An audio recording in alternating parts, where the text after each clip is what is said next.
Hello everyone, सबको नमस्ते from Sanjay सरकार की तरफ से। तो दोस्तों, भाइयों बहनों, सबको आज हम लोग डिस्कशन करेंगे regarding the direct recruitment opening in the IBPS. तो आप लोग आईबीपीएस के बारे में पता है आप लोगों को कि आईबीपीएस एक बैंकिंग इंस्टीट्यूट है जो कि बेसिकली आपका कंडक्ट करते हैं पीओ और क्लरिकल एग्जाम्स जो बैंक्स में बेसिकली होते ऑल ओवर द इंडिया में। तो आज का जो ये रिक्रूटमेंट है, ये डायरेक्ट सेल का रिक्रूटमेंट है। मतलब आपका जो रिक्रूटमेंट होगा यहाँ पे ऐसा नहीं कि पूरा पैन इंडिया बेसिस में ऐसा है कि ये पैन इंडिया बेसिस तो होंगे, लेकिन यहाँ पे डायरेक्ट होंगे based on certain criterias and based on certain modes of examination and test and interviews.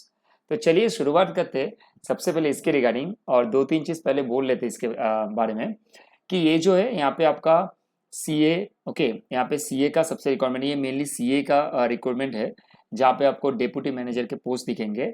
और उसके साथ साथ यहाँ पे आपका और बहुत एक अच्छा पोस्ट है जो कि प्रोफेसर है, जहाँ पे आपका जो एडुकेशनल जो रिक्वायरमेंट है आईपीपीएस का, वो यहाँ पे है प्रोफेसर बेसिस में। और बाकी सारे छोटा छोटा और भी पोस्ट है, छोटा नहीं मतलब सारे और भी पोस्ट है। जो पोस्ट है रिसर्च एसोसिएट होंगे, जैसे असिस्टेंट जनरल मैनेजर आईटी का होंगे, तो उसके रिगार्डिंग थोड़ा डिस्कशन करेंगे और देखेंगे आप कैसे इन पे अप्लाई कर सकते हो, कितना नंबर ऑफ पोस्ट भी है। ओके, तो चलिए दोस्तों, तो ये एडवर्टीजमेंट नंबर आपका आईबीपीएस 2024-25-01 है। यहाँ पे डायरेक्ट आपका रिक्रूटमेंट सेल है, यहाँ पे दिख रहा है कि ये जो रिक्रूटमेंट है ये आपका डायरेक्ट रिक्रूटमेंट है। ओके, अच्छा, क्या क्या पोस्ट के लिए ये आपका सेल ओपन हुआ है? Professor, assistant general manager IT, research associate है, हिंदी ऑफिसर है, deputy manager accounts, charter accountant. जो मैं बात कर रहा था आप लोगों की, ये स्पेसिफिक चार्टर अकाउंटेंट के लिए ओपन हुआ है। एनालिस्ट प्रोग्राम है ASP.NET एंड पाइथन का है एनालिस्ट प्रोग्राम। तो दोस्तों मिक्सअप है, साइंस बैकग्राउंड से भी हो सकते हैं आप, कॉमर्स कॉमर्स से भी, और थोड़ा बहुत आर्ट्स से भी है। तो मिक्सअप ये रिक्रूटमेंट है based on the streams. And ये सारा पोस्टिंग मैं आपको क्लियरली बता दो पहले से ही कि ये मुंबई बेस्ड पोस्टिंग है। जो भी आपका रिक्रूटमेंट होगा, जो बंदे भी सिलेक्ट होंगे, बंदे बंदी जो भी सिलेक्ट होंगे, आपको जाना पड़ेगा Mumbai for the place of posting. वहां पे आपका पोस्टिंग होगा पूरा, जो मुंबई का सेल है वहां पे। तो चलिए सबसे पहले शुरुआत करते हैं, देख लेते हैं एक बार कि डेट क्या है, कौन सा डेट में आपको जमा करना है। सबसे पहले इंपॉर्टेंट है, ये जो नोटिफिकेशन ये पीडीएफ के थ्रू आया हुआ है आईबीपीएस को वेबसाइट में, ओके, कैरियर पोर्टल में आपको मिल जाएगा। उसके बाद ओपनिंग जो डेट है वो 27 मार्च ऑलरेडी ओपन हो चुका है, तो आपको अप्लाई करना है। और ये इसका जो लास्ट डेट है तो 12 अप्रैल को है, तो अच्छा खासा टाइम है आपके पास, आप अप्लाई कर सकते हो आराम से अभी। और ऑनलाइन एग्जामिनेशन का जो डेट है वो देखिए आप यहाँ पे दिया हुआ है अप्रैल में। तो जितना मैंने मुझे इन्फॉर्मेशन मिला है, एज वेल एज जो साइट से भी इंफॉर्मेशन है, कि अप्रैल मई का जो एग्जाम है वो पोस्टपोन हो सकता है, but I am not saying anything with respect to this. आप लोग पकड़ के चलिए अप्रैल या मई में एग्जाम होगा, due to the LS poll exam में भी पोस्टपोन हो सकते हैं, क्योंकि जेआईबी का जो एग्जाम होता है ना, जेआईबी एंड सीआईबी का, वो सारे पोस्टपोन हुए, जो न्यूज ऑलरेडी आ चुका है। तो ये भी हो सकते हैं पोस्टपोन। तो ये आपका टेंटेटिव डेट है, लेकिन कोई टेंटेटिव मतलब मंथ है, इसमें कोई अभी तक पूरा मतलब पॉसिबिलिटीज नहीं कि यही डेट पे होगा या यही मंथ पे होगा एक्चुअली, लेकिन आप पकड़ के चल सकते हो अप्रैल मई के आसपास कुछ होगा। मई तो पकड़ के चल सकते हो कि अप्रैल तो बहुत मतलब टाइम अभी तो कुछ ऐसा है ही नहीं कि अप्रैल में हो जाएगा, बहुत सारे प्रोसीड्योर्स है, तो मई में आपका होने का बहुत हाई चांस है। तो अब चलते हैं एलिजिबिलिटी क्राइटेरिया के ऊपर। तो बेसिक कुछ एलिजिबिलिटी क्राइटेरिया है जो मिनिमम है एज बेसिस में, और आपका academic qualification as well as experience. तो सबसे पहला वाला जो पोस्ट है वो है आपका प्रोफेसर। इसमें आपका मिनिमम 47 ईयर्स का रिक्वायरमेंट है, मतलब मान के चलिए आपका मिनिमम ही 47 ईयर्स है और मैक्सिमम 55 ईयर्स।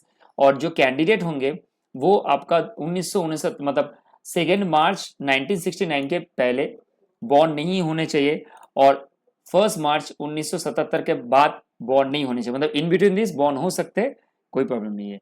और इसमें आपका एकेडमिक जो क्वालिफिकेशन है, एजुकेशनल जो है, उसमें आपका पीएचडी का रिक्वायरमेंट है एकदम, और या तो equivalent degree in the following discipline with at least 55% marks in the post graduation. तो पीएचडी या तो एमफिल या तो आप पोस्ट ग्रेजुएट डिग्री लेके जा सकते हैं with 55% marks in the post graduate. लेकिन यहाँ पे जो पोस्ट है वो आपको प्रेफरेंस उनको ही दिए जाएंगे जिनका पीएचडी का डिग्री है। और देखिए पीएचडी का डिग्री जो है डिसिप्लिन क्या है, industrial psychology, organisation psychology, educational measurement, psychological measurement and psychometrics. और qualification PhD related to education है आपका एम्प्लॉयमेंट टेस्टिंग, टेक्नोलॉजी असेसमेंट। मतलब आईबीपीएस के जो पोस्ट है वहां पे जो भी एग्जाम होंगे उसके रिगार्डिंग जो भी प्रोसीड्यूर है, मतलब ये प्रोफेसर उसमें लीड करेंगे, सिंपल सा बात है। तो पोस्ट उसके लिए है। तो मेनली ये प्रोफेसर जो पोस्ट है उसमें एक्सपीरियंस क्या है देखिए, मिनिमम 12 ईयर्स के एक्सपीरियंस चाहिए पोस्ट क्वालिफिकेशन, मतलब पीएचडी होने के बाद, मतलब पीएचडी डिग्री कंप्लीट होने के बाद 12 साल का एक्सपीरियंस है, इसलिए तो आपको 47 ईयर्स मिनिमम दिया है ना। और टीचिंग में, रिसर्च में, या तो कोई इंडस्ट्री में, या तो कोई प्रोफेशनल एक्सपीरियंस होने चाहिए आपको। एंड लास्ट 3 ईयर्स आपको ऑब्वियसली एक एसोसिएट प्रोफेसर के हिसाब से जो भी इंस्टीट्यूट में आप हो ऑलरेडी, तो एसोसिएट प्रोफेसर का आपका पोस्ट होने चाहिए, कंपलसरी है लास्ट 3 ईयर्स में। ओके, अगर आपका प्रमोशन है तो आप अगर मान के चले प्रोफेसर है तो बढ़िया है, कोई प्रॉब्लम नहीं है, लेकिन एसोसिएट प्रोफेसर मिनिमम आपका 3 साल होने ही चाहिए, ये आउट ऑफ द 12 ईयर्स। ठीक है, अच्छा अब चलते हैं आपका असिस्टेंट जनरल मैनेजर के पोस्ट में, जो आईटी है। मिनिमम 35 ईयर्स, मैक्सिमम 50 साल है। और बॉर्न का डेट आप देख सकते हो 1974, 2 मार्च 1974 से 1 मार्च 1989, इनके बीच में उनका जन्म होने चाहिए। ओके, बैचलर और master degree in electronics, electronics and telecommunication, electronics and communication, electronic instrumentation and computer science, और उसके बाद इंफॉर्मेशन टेक्नोलॉजी, कंप्यूटर आपका application and equivalent. Okay, from a recognized university definitely it's with respect to the government of India, approved by the government regulatory body, मतलब UGC के basis में university approved होने चाहिए। और इसमें एक्सपीरियंस क्या है, 10 साल का एक्सपीरियंस होने चाहिए आपको, हैंड ऑन एक्सपीरियंस आईटी में। और लास्ट 3 ईयर्स में आप हेड करोगे कोई आईटी फंक्शन में इन मिड साइज कॉर्पोरेट। तो मिड साइज कॉर्पोरेट मतलब यहाँ पे जैसे कुछ दिया नहीं है, तो आप पकड़ के चल सकते हो अच्छा खासा कोई कंपनी जिसका टर्नओवर एटलीस्ट 200, 250, 500 करोड़ के ऊपर होंगे, उस टाइप्स का कंपनी के बारे में ये डिस्कस करें। ठीक है, मिड साइज मतलब ऑब्वियसली अच्छा खासा टर्नओवर होने चाहिए। तो मिनिमम 3 साल का एक्सपीरियंस आपका होने चाहिए out of the 10 years of experience, जहां पे आप कोई आईटी फंक्शन में लीडर हो या लीड कर रहे हो कोई भी टीम को। करेक्ट, अच्छा, experience IT infrastructure handling including data centre operation, server virtualisation, disaster recovery process and वैन लैन एंड डब्ल्यूएन, ये है मेन क्राइटेरिया। अच्छा, good knowledge of operating system like Windows Linux, ये होने चाहिए, बेसिक क्राइटेरिया से जो इंपॉर्टेंट है। आप उसके साथ साथ देखिए यहाँ पे नॉलेज तो ये सब तो होना चाहिए, एसक्यूएल का, माई एसक्यूएल का, MS SQL, ML, AI based application, मतलब सारे आर्टिफिशियल इंटेलिजेंस बेस्ड जो एप्लीकेशन है वो आपको पूरा आने चाहिए। ओके, इसके बाद रिसर्च एसोसिएट, तो इसमें मिनिमम 23 एंड मैक्सिमम कितना 30, मिनिमम 23 है एंड मैक्सिमम आपका 30 ईयर्स। तो इसमें post graduation degree psychology, education, psychological measurement, मतलब आर्ट्स के बैकग्राउंड से अगर आप हो तो ये पोस्ट आपके लिए हो सकता है, कोई प्रॉब्लम इसमें। और क्या है, मिनिमम 55% आपको मार्क्स चाहिए, 1 साल का एक्सपीरियंस से काम हो जाएगा। आपका एकेडमिक रिसर्च या टेस्ट डेवलपमेंट कंपिटेंसी होने चाहिए, ऑपरेटिंग कंप्यूटर से मस्ट, डेफिनेटली आपको कंप्यूटर में नॉलेज होना मस्ट है। तो ये बहुत बढ़िया है, जो लोग आर्ट्स से मतलब आर्ट्स स्ट्रीम से हो, आप लोगों के लिए परफेक्ट है। एडुकेशन या साइकोलॉजिकल या मेजरमेंट या साइकोमेट्रिक स्टैटिस्टिक्स या मैनेजमेंट से आप पढ़ के आए हो तो आपके लिए बेस्ट ऑप्शन ही है, मतलब ये जो पोस्ट है ये बेस्ट है। उसके बाद देखिए क्या है, Hindi officer. Hindi officer minimum 23 years, maximum 30 years होने चाहिए। ओके, और इसमें आप समझ रहे हो हिंदी ऑफिसर होंगे जो कि हिंदी के बेसिस में यहाँ पे इस पोस्ट को लीड करेंगे। तो इसमें क्या है आपका मेनली देखिए क्या है, master degree from recognised university ने Hindi with English as major और elective subject at a graduation level, master degree English में होना चाहिए विद हिंदी एज मेजर और इलेक्टिव सब्जेक्ट और ग्रेजुएशन। और उसके बाद master degree recognised university in any subject other than Hindi और English with Hindi as a major और elective subject and English as a medium of examination और डिग्री लेवल।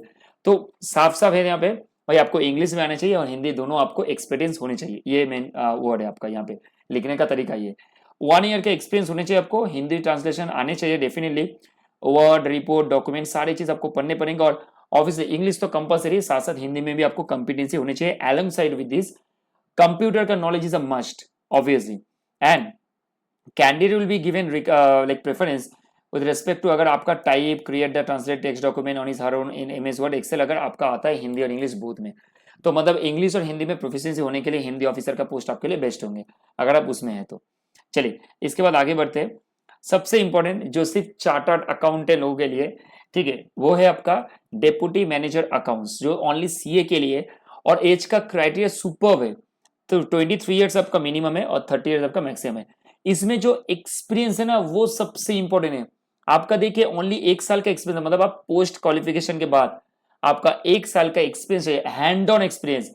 आइदर आप finance के कोई भी वर्टिकल से बिलोंग करते हो, टैक्सेशन से, फाइनेंस से, अकाउंट से, इन्वेस्टमेंट बैंकिंग से, कोई भी, तो वो आपका इंपॉर्टेंट है। एंड मैनेजमेंट ऑफ फंड्स, मतलब फंड कैसे मैनेजमेंट करते हैं, मतलब मान के चलो कोई म्यूचुअल फंड में हो या तो कोई ऐसा इन्वेस्टमेंट बैंकिंग में हो जहां पे आप कोई वेंचर कैपिटल फंड या तो कोई ऑल्टरनेटिव इन्वेस्टमेंट फंड, ये सारा चीज को मैनेज करते हो तो आपके लिए बेस्ट ऑप्शन है ये चीज एकदम। तो 1 साल का एक्सपीरियंस बहुत रेयर केस में, और याद रखिएगा आपका जो भी एज है वो आपका एज माना जाएगा। जितना भी हम लोग अभी पोस्ट देंगे उसका एज का जो लिमिट है वो 1 मार्च 2024 तक ही काउंट होंगे। ओके, इसके बाद देखिए एनालिस्ट प्रोग्रामर है जो कि सेम है, एज लिमिट 23 ईयर्स मिनिमम है और मैक्सिमम 30 ईयर्स है। और इसके बाद आपका ये जो पोस्ट है ये आपका प्योर साइंस बैकग्राउंड से है, BTech B computer science computer engineering हो, एमएससी एमसीए आईटी में, मतलब आईटी रिलेटेड जो भी आपका स्ट्रीम से आईटी से स्ट्रीम से वो इसके लिए इंपॉर्टेंट है। कंप्यूटर साइंस बहुत बच्चे करते हैं तो इसके लिए उनके लिए भी ये बहुत मतलब अच्छा पोस्ट है। मिनिमम 3 साल का हैंड ऑन एक्सपीरियंस चाहिए। विद रेस्पेक्ट टू सी क्या क्या चाहिए, end to end front end back end software development testing experience using ASP.NET code HTML CS JavaScript, तो सारे टेक्निकल है आईटी रिलेटेड मैटर से। And platform format is Windows होने चाहिए। एसक्यूएल का तो नॉलेज आज के दिन में आपको पता है बहुत इंपॉर्टेंट है। स्ट्रक्चर क्वेरी लैंग्वेज का जो खासियत है आज के दिन में जिसका इंपॉर्टेंस सब आईटी सेक्टर में, आप मान के चलो इन्फोसिस TCS या जो भी कैपजेमिनी है, आपके यहाँ पे कॉग्निजेंट है, जो भी बड़ा बड़ा बिग फर्म्स है ना आईटी फर्म्स है, उनके लिए तो ये एसक्यूएल एक मैंडेटरी है। मतलब इन द सेंस जो मतलब आईटी फील्ड में है एसक्यूएल बहुत एडेड एडवांटेज है आपके लिए। और यहाँ पे देखिए added advantage with skill with Java, Ajax, jQuery, bootstrapping, Angular, JS web application, ये सारा प्रैक्टिकल जो आईटी फील्ड से बिलोंग है उनको ये पूरा डिटेल्स पता है और उनके लिए ये एक्चुअल में है आपका ये पोस्ट जो है एनालिस्ट प्रोग्रामर ASP.NET। ओके, इसके बाद एनालिस्ट पाइथन, तो पाइथन का तो आज भी बहुत डिमांड है। मतलब आज के दिन में तो AI मतलब चैट जीपीटी छोड़ के पाइथन का बहुत डिमांड है आपका। तो इसमें भी same criteria, almost same criteria है, सिमिलर क्राइटेरिया वहाँ पे जो है वहाँ यहाँ पे ऑलमोस्ट सिमिलर क्राइटेरिया है, कोई ऐसा कुछ डिफरेंसेस नहीं है, कुछ एक्स्ट्रा ऑर्डिनरी मतलब एक्स्ट्रा ऑर्डिनरी भी नहीं है जो यहाँ पे आपको यहाँ पे करना है। सिर्फ कुछ कुछ चीज़ें यहाँ पे जो आपको यहाँ पे दिखेगा। तो बेसिक क्राइटेरिया जो है वो सेम है, फुल टाइम बीटेक BE करके आप आए हो, MCA MSc, 3 साल के एक्सपीरियंस आपको मिनिमम चाहिए। पूरा आईटी रिलेटेड फील्ड है, यहाँ पे आपको language Python, Django, HTML CSS JavaScript सब चीज़ का आइडिया परफेक्टली होना चाहिए और लिनक्स का, that is most important. Okay, अच्छा इसके बाद ये तो हो गया आपका टोटल पोस्ट के बारे में हम लोग डिस्कस कर चुके हैं। इसके बाद देखिए क्या है, इसके बाद चलते हैं हम लोग टोटल और डिस्कस कर लेते हैं एक बार। अदर एलिजिबिलिटी क्राइटेरिया बेसिक है जो नॉर्मल है आपका, ठीक है, मतलब गुड नॉलेज होने चाहिए MS ऑफिस में, जो यहाँ पे वो इंपॉर्टेंट है। आपके नाम पे कोई भी केस होने नहीं चाहिए। ओके, आपके नाम पे कोई भी केस होने नहीं चाहिए, ये आपको याद रखना पड़ेगा। और मिनिमम जो क्राइटेरिया है वो आपको फुलफिल करने पड़ेंगे, जो 55% का जो मार्क्स क्राइटेरिया है। और इसके बाद जॉब आपका क्या होगा, जॉब डिस्क्रिप्शन यहाँ पे क्लियर कट, और आपका जो ड्यूटी रेस्पॉन्सिबिलिटीज है वो भी यहाँ पे इनकॉर्पोरेट किया गया है एकदम क्लियरली, बहुत अच्छी तरीके से आपको यहाँ पे प्रेजेंट किया गया। देखिए एक बार शॉर्ट में पढ़ लेते हैं यहाँ पे। देखिए जैसे प्रोफेसर का कोई भी रिटन टेस्ट नहीं होंगे, उनके प्रेजेंटेशन ओके PI के बेसिस में उनको और ग्रुप डिस्कशन के बेसिस में उनका पोस्ट को फिलअप किया जाएगा। तो प्रोफेसर का जो होंगे उनके लिए कोई टेस्ट ऑर्गेनाइज नहीं है, कोई भी टेस्ट आपको देना नहीं है, सिर्फ आपको प्रेजेंटेशन PI एंड आपका जो ग्रुप डिस्कशन है उसके ऊपर के बेसिस के ऊपर आपका पूरा क्रेडेंशियल चेक होगा। तो देखिए क्या क्या है, the job request development of test design, मतलब जो कंडक्ट होंगे एग्जाम उनका टेस्ट डिजाइन करना है, कैसे करना है, एसेस करना है। Primarily cognitive ability and to limited web personality domains development content various simulation exercise, मतलब जितना भी IBPS का इंटरनल एग्जाम्स होंगे उनके रिलेटेड जो भी प्रोग्राम्स होंगे उनको इनको एसेस करके डिजाइन करने पड़ेंगे, और कैसे होगा एकेडमिक्स का जो पोस्ट है और उसके हिसाब से IBPS का जो फिलअप होता है उसमें कैसे कंडक्ट करेंगे एग्जाम्स को, वो रिलेटेड ये पोस्ट है। और बहुत रिस्पॉन्सिबल पोस्ट है क्योंकि बहुत पैन इंडिया में पोस्ट को वैकेंसी मतलब वैकेंसी को फिलअप किया जाता है पैन इंडिया बेसिस में। तो आपका जो पोस्ट है ये बहुत वाइटल पोस्ट है और आपका सॉलिड बैकग्राउंड होना चाहिए, इसलिए मिनिमम एज क्राइटेरिया 47 दिया है, that's what most important. Okay, इसके बाद for the post of assistant jail manager, तो यहाँ पे आपको जेल मैनेजर जो IT इंफॉर्मेशन टेक्नोलॉजी है तो ये पूरा टेक्नोलॉजी बेस्ड है। आप देख ही रहे हो यहाँ पे दिया है कि to look over the overall IT function of the institute, मतलब पूरा IT फंक्शन देखेंगे आप including existing process and future IT initiative for the institute and he shall be reporting to the division head. आप division head को report करोगे और आपको IT hardware software सारे चीज आने चाहिए। जो भी आपका जो मुंबई का जो IPA जो सेंटर है वहाँ पे आपका पूरा रिस्पॉन्सिबिलिटीज होगा फुल फ्लेजेड पूरा इंस्टीट्यूट को पूरा टेकअप करने के लिए, और आपका बैकअप के हिसाब से आपको एकदम फुल सपोर्ट उसमें देके आपको काम करना है। ये है मेन चीज आपका इंफॉर्मेशन टेक्नोलॉजीज का जॉब डिस्क्रिप्शन। उसके बाद रिसर्च एसोसिएट, इसमें क्या आपका जॉब रहेगा ना, dealing with the client organisation for finalising details of the project cycle. जो भी प्रोजेक्ट का डिटेल्स होगा मतलब क्या होता है ना, आईबीपीएस में प्रोजेक्ट वगैरह सब आता है, प्रोजेक्ट के बेस में काम होता है, तो प्रोजेक्ट साइकिल आपको चूज करके फाइनलाइज करने पड़ेंगे, कौन सा बेनिफिशियल है कौन सा नॉन बेनिफिशियल है, और उसके साथ डिपार्टमेंट के साथ कोऑर्डिनेशन करने पड़ेंगे और प्रोजेक्ट को क्लोज करने पड़ेंगे। So this is what with respect to the areas of the, आप बोल सकते हो कि measurement of the projects and also मतलब जो भी टेस्ट होंगे उनके भी देखिए क्या लिखा था, job records development of the objective type aptitude and achievement test design to assess primary cognitive ability, मतलब आपको टेस्ट डिजाइन भी करने पड़ेंगे अलोंग विद द प्रोफेसर। तो आपका जो रेस्पॉन्सिबिलिटी होगा वो भी बहुत हाई होने वाला है यहाँ पे, ठीक है। इसके बाद आपका है Hindi officer, the job requires translation of confidential examination question in Hindi English language and development of objective type descriptive test to test proficiency Hindi language. तो आपको ऐसे टेस्ट मतलब ऑब्जेक्टिव टाइप या डिस्क्रिप्टिव टेस्ट क्वेश्चन को फ्रेम करने पड़ेंगे ताकि वो हिंदी लैंग्वेज में हो और आराम से एग्जाम जो है वो हिंदी लैंग्वेज में हो पाए along with the English language। और कंप्यूटर टाइप तो मस्ट यहाँ पे बोल दिया सॉरी। इसके बाद आप देखेंगे चार्टर्ड अकाउंटेंट का जो पोस्ट है, चार्टर्ड अकाउंटेंट का पोस्ट में तो आपको देखिए सब चीज का रिक्वायरमेंट है यहाँ पे, और ही और she will be handling the matters related to the taxation, internal audit, recovery, investment etcetera of the institute. He और she will be responsible preparation of the financial statement, मतलब balance sheet, PL, cash flow statement, changes of equity as well as आपको notes to financial statement, ये सारी चीज आपको बनाने पड़ेंगे। मतलब जो कंपनीज एक्ट के हिसाब से जो भी एक चार्टर अकाउंटेंट का काम होता है related to the preparation of the financial statement of a company for presentation in the AGM, वो सारे आपको यहाँ पे बनाने पड़ेंगे। और कंपेनिसिन ऑपरेटिंग कंप्यूटर इजेंशियल है, और ऑब्वियसली कंप्यूटर तो आने चाहिए आपको, नहीं तो आप काम कैसे करोगे, मतलब एक्सेल में, वर्ड में आप काम कैसे करोगे, पीपीटी में। तो ये बेसिक है, चार्टर अकाउंटेंट का जो रोल है यहाँ पे बहुत वाइटल है। और इसके बाद देखिए एनालिस्ट प्रोग्रामर है, जहाँ पे आपके साथ मैंने डिस्कशन किया था कि क्या क्या आपका रिक्वायरमेंट है यहाँ पे। ये जॉब डिस्क्रिप्शन नॉर्मली दिया हुआ है, जो डिस्क्रिप्शन ऑलरेडी हम लोग ऊपर में पढ़ चुके हैं। और इसके बाद देखिए सैलरी, जो सबसे इंपॉर्टेंट है, सबको जो मतलब वेट कर रहे हैं इस चीज के लिए, सैलरी सुपर्ब है सर, एकदम सुपर्ब है। आप देखेंगे सैलरी का जो ग्रेड है, प्रोफेसर को छोड़ के प्रोफेसर का बहुत हाई लेवल है, आई ग्रेड का है। टोटल आपका यहाँ पे आप जो देख रहे हो यहाँ पे टोटल 4 ग्रेड है, GIEND। आई इज सबसे हाईएस्ट ग्रेड है, जितना ऊपर जाओगे आप, मतलब अल्फाबेटिकली जितना ऊपर जाओगे ग्रेड उतना हाई है, और जितना नीचे है वो आपका ग्रेड जो है वो लोअर ग्रेड से, लोअर भी नहीं मतलब मिडिल मैनेजमेंट ग्रुप से। तो आई जो ग्रेड है वो 14 है, एकेडमिक लेवल का पेमेंट है। आप देख ही रहे हो बेसिक पे सिर्फ है उनका 1,59 और उसका टोटल एमुलेमेंट्स होगा करीब करीब 2,92,000 के आसपास, और जो कि साल भर का सैलरी जो उनके होंगे वो है ऑलमोस्ट 50 लाख टोटल मिला के। मतलब इसमें इंसेंटिव्स भी होंगे, सीटीसी जो है ना, कॉस्ट टू कंपनी, वो टोटल 50 लाख के आसपास होगा, जहां पे आपका बहुत सारे पार्क है जो यहाँ पे नीचे दिया, मैं डिस्कशन करता हूँ अभी। असिस्टेंट जनरल मैनेजर का पोस्ट है जी, उनमें उनका 1,01,500 का रेमुनेशन है, ओके। और जो कि आपका मंथली रेमुनेशन जो होंगे वो आपको 190 के आसपास कुछ होंगे, और आपका टोटल सीटीसी जो होंगे साल भर का वो है 34 लाख, करीब 69 मतलब 35 लाख के आसपास। और research associate, Hindi officer, deputy manager, इनका बेसिक पे स्टार्टिंग होगा 45,000 के आसपास, 44,900। एंड इनका जो फाइनल मतलब जो मंथली सैलरी होंगे आसपास वो 84,873 के आसपास होंगे। आपके जो सीटीसी होंगे वो 16,34,000 है, मतलब बहुत अमाउंट है, 16,34,000। और एनालिस्ट प्रोग्राम जो डी ग्रेड में, उनका सैलरी 34,500 इज बेसिक है, और उनका सैलरी मैक्सिमम जाएगा 68,000 तक। और उनका जो एनुअल सीटीसी है वो है आपका 13,21,000 के कुछ आसपास। तो इसमें सीटीसी में क्या क्या चीज इंक्लूड रहेंगे सर, देखिए PF employers contribution, medical benefit, medical जो बेसिक है, LTC, lift travel concession, telephone bill, newspaper का बिल रहेगा, ये सबसे अच्छा है, न्यूज़पेपर के बिल रिइंबर्समेंट भी आपको कर रहा है, children education subsidy, canteen subsidy, HRA, okay. ये सिर्फ ग्रेड IGE के लिए, ग्रेड डी के लिए नहीं है, बार बार ये बहुत इंपॉर्टेंट है, ग्रेड डी के लिए ये सारे फैसिलिटीज नहीं है, only for the grade IG and E only, okay.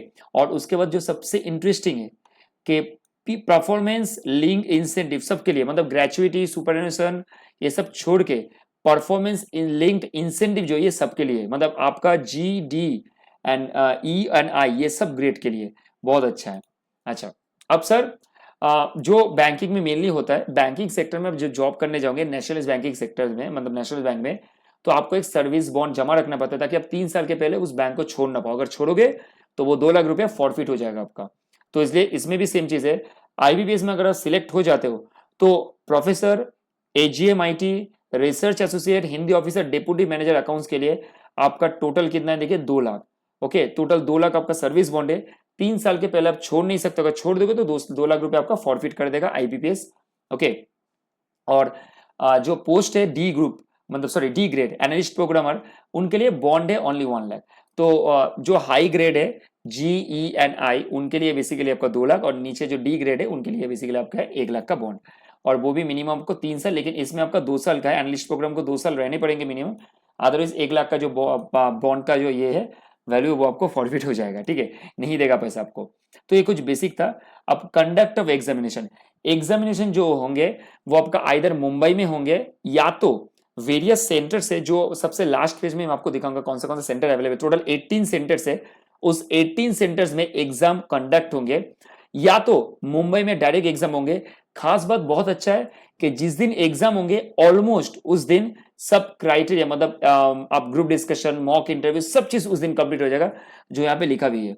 If the online examination is conducted only at IBPS centre, efforts will be made to complete the entire selection process on the same day। मतलब same day, मतलब जिस दिन आपको बुलाएगा exam के लिए उस दिन ही आपका मॉक इंटरव्यू, ग्रुप डिस्कशन, सब चीज फाइनलाइज हो जाएगा, वहां पे सारा डिस्कशन हो जाएंगे पूरे।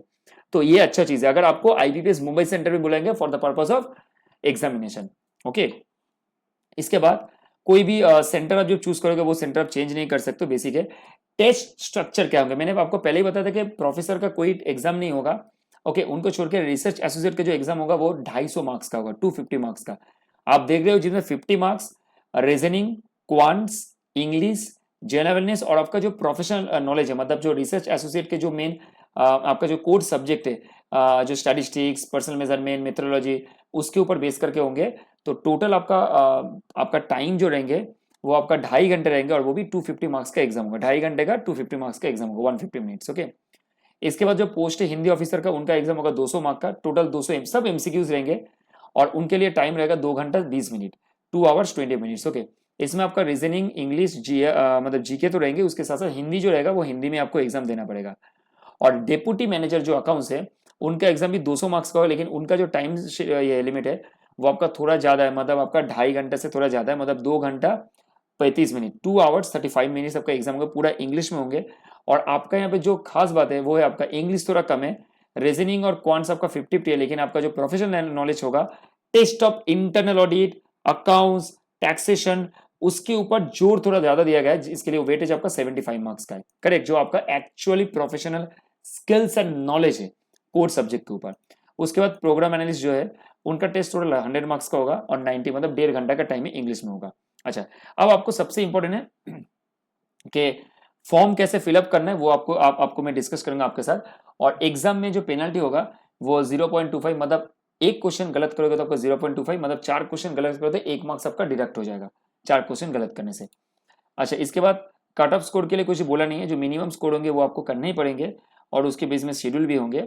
अच्छा, आइडेंटिटी में आपको क्या क्या कैरी करना है, पैन कार्ड आपको लगेंगे, या तो पासपोर्ट आपका है, permanent driving licence, voter card, bank passbook with photograph, photo identity proof भी आपको लगेंगे, या तो आप आधार कार्ड, यूनिवर्सिटी का कोई कार्ड, कॉलेज का कार्ड, ये सब आप कैरी कर सकते हो। लेकिन याद रखना यहाँ पे आपका जो ID कार्ड है वो यहाँ पे बहुत इंपॉर्टेंट है, क्योंकि यहाँ पे साफ साफ बोल दिया कि आपको जो फोटो आइडेंटिटी का वो पैन कार्ड होनी चाहिए, या तो पासपोर्ट, या तो ड्राइविंग लाइसेंस, या तो वोटर कार्ड, या तो बैंक पासबुक, ये सबसे कंपलसरी है, और आपको ये कैरी ऑन करना है और आपके साथ रखना भी है, क्योंकि ये ऑनलाइन के टाइम पे आपको जमा करने पड़ेंगे। उसके साथ instruction regarding the conduct of the online examination, call letter आपके पास जाएंगे, वैलिड फोटो आइडेंटिटी प्रूफ भी आपके पास रहेंगे, photocopy of the photo identity proof आपके साथ रहेंगे, और ये सारा जो डॉक्यूमेंट्स है, ये सारा डॉक्यूमेंट्स देखिए क्या लिखा है, please note that the candidate will not be permitted without this document. So ये तीनों document, call letter, photo identity proof and photocopy of the photo identity proof, ये तीनों चीज इंपॉर्टेंट है आपके लिए। अच्छा, इसके बाद कुछ बेसिक से, अच्छा क्या क्या चीज आपका अलाउ होंगे और क्या क्या चीज अलाउ नहीं होंगे वो देख रहे हैं, डूज एंड डोंट्स। डूज में आपको mask, gloves, water bottle, okay, sanitiser आप यूज कर सकते हो, पेन और एक इंक ले लेना, मतलब ब्लू इंक का पेन ले लेना ताकि आप लिख पाओ, ओके, स्टैम्पर आपको चाहिए, इंपॉर्टेंट है। और उसके साथ exam related documents, call letter, admit card, original में फोटोकॉपी एक्सेट्रा चाहिए। कॉल लेटर तो आपको इंपॉर्टेंट है, लेकिन क्या अलाउ नहीं है, सबसे इंपॉर्टेंट बात जो अलाउ नहीं है आपको वो है आपका कैलकुलेटर, क्योंकि बिना कैलकुलेटर का कैलकुलेशन करना पड़ेगा, ये थोड़ा डिफिकल्ट है। बिना कैलकुलेटर का कैलकुलेशन मतलब थोड़ा डिफिकल्ट तो होंगे, लेकिन कुछ कर नहीं सकते, करना तो सब पड़ेंगे। बाकी वॉच वगैरह आप कुछ यूज नहीं कर सकते, क्योंकि आपका जो वहाँ पे एग्जाम सेंटर है वहाँ पे वॉल क्लॉक होंगे, तो आपको उसको हिसाब से देख के एग्जाम देना है। कोई वॉच अलाउ नहीं है, ना ही कोई स्मार्ट वॉच, कुछ कुछ नहीं, एकदम ठीक है। उसके बाद कैंडिडेट का जो रजिस्ट्रेशन होगा वो वहाँ पे एकदम ऑन द स्पॉट किया जाएगा। Candidate registration will be done through photo capture, वहाँ पे फोटो आपका कैप्चर होंगे। आप जब जाएंगे एग्जाम देने के लिए आपका जो कॉल लेटर होगा वो दिखाना पड़ेगा, और वहाँ पे फोटो कैप्चर का मशीन है, आपका जो आई है आईज को स्कैन करके फोटो कैप्चर ऑटोमेटिक हो जाएगा वहाँ पे, ठीक है। और सीट नंबर भी वहाँ पे एलोकेट किया जाएगा। Rough sheet call letter ID proof management rough sheet आपको दिया जाएगा for the purpose of the noting and for the purpose of solution, okay. अच्छा, एग्जाम के बाद आपको वहाँ पे 1.5 घंटे का रहने का रिक्वायरमेंट है, जो आपको मैं अभी बताऊंगा, नीचे में यहाँ पे दिया हुआ है। एग्जाम होने के बाद आपको जरूर वहाँ पे वेट करना है, ऐसा नहीं कि एग्जाम होने के बाद तुरंत निकल जाना है, क्योंकि बहुत सारा फॉर्मेलिटीज है, बहुत सारी चीज़ें जो आपको फॉलो करने पड़ेंगे, मतलब जो आपका बोलते हैं प्रोसीड्यूर्स है ना, वो आपको फॉलो करने पड़ेंगे। और उसके बाद देखिए यहाँ पे कुछ लिस्ट ऑफ डॉक्यूमेंट है जो कि आपको प्रोड्यूस करने पड़ेंगे at the time of further process of selection including interview. अगर आपका सिलेक्शन हो गया, उसके बाद इंटरव्यू, फर्दर आपका इंटरव्यू जब होगा उसके बेसिस में आपको ये सारे डॉक्यूमेंट हाथ में रखने पड़ेंगे। मतलब सिंपल सा बात, सर दो चीज बता देता हूँ, आपका जितना भी टेस्टिमोनियल्स है, एकेडमिक क्वालिफिकेशन का जो भी है और एक्सपीरियंस रिलेटेड जो भी सर्टिफिकेट्स है, सब चीज कैरी करियो, as well as soft copy में होने चाहिए, एज वेल एज आपका जो कॉल लेटर है वो वैलिड फोटो आईडी प्रूफ है, पैन कार्ड, आधार कार्ड एक्सेट्रा आपको कैरी करने पड़ेंगे ओरिजिनल भी, ओके। और सारे सॉफ्ट कॉपीज आप एक बार आपका मेल में रख दीजिएगा अटैच करके, तो आपके लिए बहुत ईजी हो जाएगा। इसके बाद कैसे अप्लाई करना है सर? अप्लाई बहुत ईजी है, सिंपली आपको आईबीपीएस के वेबसाइट में जाना है, ओके। आईबीपीएस को वेबसाइट में जाके आपको अप्लाई करना है, मैं आपको पूरा प्रोसेस दिखाता हूँ कैसे अप्लाई करना है। और ये कुछ प्री रिक्विजिट है, मतलब फोटोग्राफ कितना साइज का होना चाहिए। अच्छा, 3-4 चीजें पे बहुत इंपॉर्टेंट है, ठीक है। क्या क्या सर? एक है आपका फोटोग्राफ, आपका एक सिग्नेचर होने होंगे, आपका लेफ्ट थंब इम्प्रेशन चाहिए एक व्हाइट पेज में, एज वेल एज आपका हैंड रिटन डिक्लेरेशन। ये चीज मैंने लास्ट वीडियो में भी डिस्कस किया था जब बैंक ऑफ इंडिया का भी रिक्वायरमेंट हुआ था। ये चारों चीज इंपॉर्टेंट है, एक है फोटोग्राफ, उसके बाद सिग्नेचर, लेफ्ट थंब इम्प्रेशन आपका चाहिए, और साथ साथ एक डिक्लेरेशन देने पड़ेंगे जो कि व्हाइट पेपर में होगा, ओके। और ये आपको कैपिटल लेटर में नहीं लिखना है, जैसे लिखा है वैसे लिखना है। देखिए यहाँ पे क्या लिखा, आई डैश नेम आपका नाम होगा, और hereby declare that all the information is the true to the best of the knowledge and is correct and only present the supporting document as and when required. जब जब आपको document का requirement पड़ेगा, IBPS का मतलब requirement होगा तो आपसे मांगेगा, तो आपको प्रेजेंट करना पड़ेगा ये डिक्लेरेशन आप कर रहे हो, और ये true to the best of the information whatever the information you are filling up it's true. तो ये सारी चीज आपको फिलअप करके देना पड़ेगा, लेकिन ये एक डिक्लेरेशन है, आपको एक व्हाइट पेपर में जैसे लिखो एज इट इज ऐसे आपको लिख के जमा करना है सेम चीज में, ओके। अच्छा, आप जब एप्लीकेशन करोगे तो आपको ये वेबसाइट है, यहाँ पे देखो आपको एप्लीकेशन में दिखा दो, बहुत सिंपल है। आपको यहाँ पे क्लिक करना है, ये ओपन हो जाएंगे, ओके। वेबसाइट ओपन होंगे तो मैं आपको वेबसाइट में लेके चलता हूँ एक बार। एक वेबसाइट ओपन हो जाएंगे, आईबीपीएस का वेबसाइट जो वो ओपन हो जाएंगे, और वहाँ पे जाके आपको फॉर्म के रिक्वायरमेंट्स के हिसाब से मैं आपको दिखा देता हूँ कैसे आपको करना है। देखिए एक बार, ये देखिए ये आईबीपीएस का वेबसाइट है। इस वेबसाइट में जाके आपको क्या करना है, यहाँ पे जाके आपको देखिए, आप यहाँ पे आपको आधार ऑनगोइंग रिक्रूटमेंट है आईबीपीएस का जो है वेरियस पोस्ट, यहाँ पे आपको क्लिक करने हैं। जैसे आप क्लिक करोगे देखिए आपका यहाँ पे क्लिक है फॉर न्यू रजिस्ट्रेशन, तो आप यहाँ पे क्लिक करोगे। जरूर आप चेक कर लीजिएगा, जब भी आप करोगे ना आप चेक कर लीजिएगा यहाँ पे जो आपका रिक्वायरमेंट है वो आपका सेम है कि नहीं, वो आपका इंपॉर्टेंट है। तो यहाँ पे मैं आईबीपीएस का जो है वो वहाँ पे चलते हैं एक बार, और एक बार जाके देख लेते हैं एक बार आईबीपीएस का जो रिक्वायरमेंट है, फिर से मैं आपको लेके चलता हूँ एक बार।